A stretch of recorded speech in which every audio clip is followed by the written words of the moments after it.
こんにちは、アンナスです。今日は接着芯の話をしようと思います。それでは手元の方にどうぞ。はい、ちょっと接着芯の話をしようと思います。これやりかけの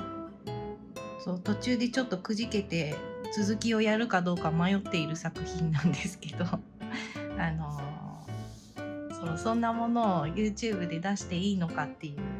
ことなんでね。で刺繍糸途中でやめるときは関係ないですけど上に残しておくといいです。これ裏に残しておいて、例えば次の他の場所で違う色を刺したいなっていう時に裏に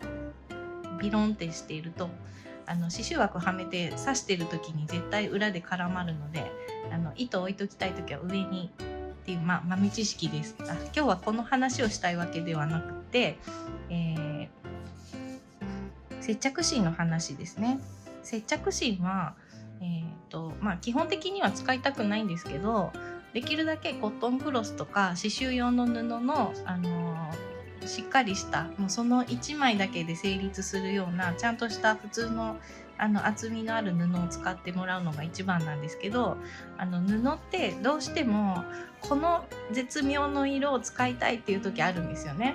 でもそれがその刺繍用の布の中になかったりとかっていうことが結構あるので、なので、ちょっとそのあたりについてお話ししようと思います。で、これもそうなんです。これもリネンクロスっていう布で、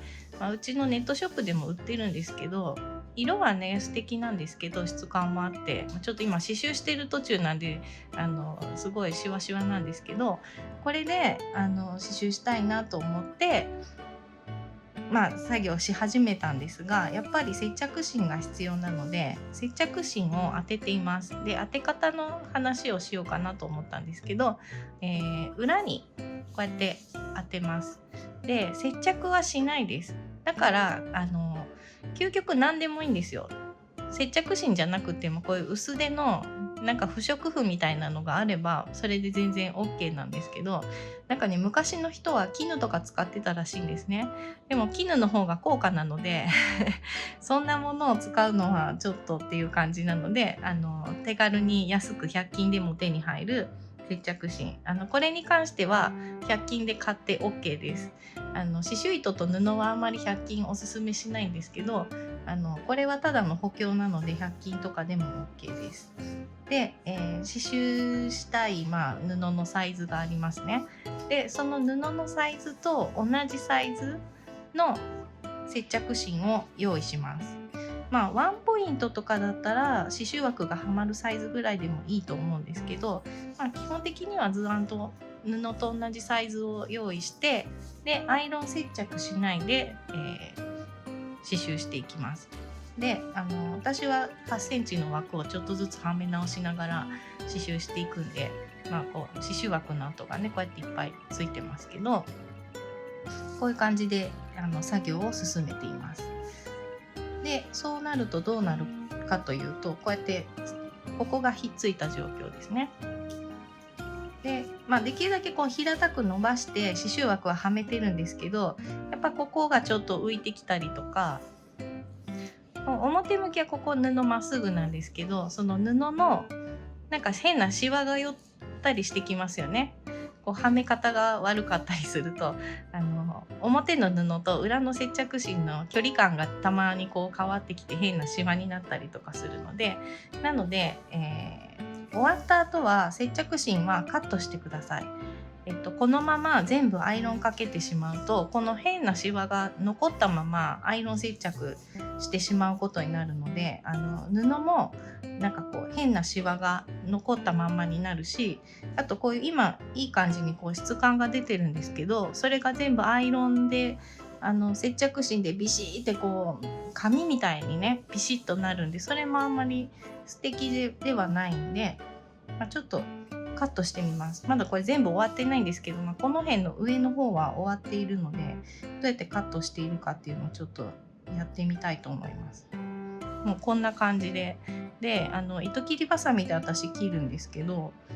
大きいハサミだと布を切ってしまいそうなので、もうちょっと糸切りわさみが悪くなって嫌だっていう人はなんかちょっと違うものを用意してもらうといいんですが、私はもうこれでいいかなと思ってます。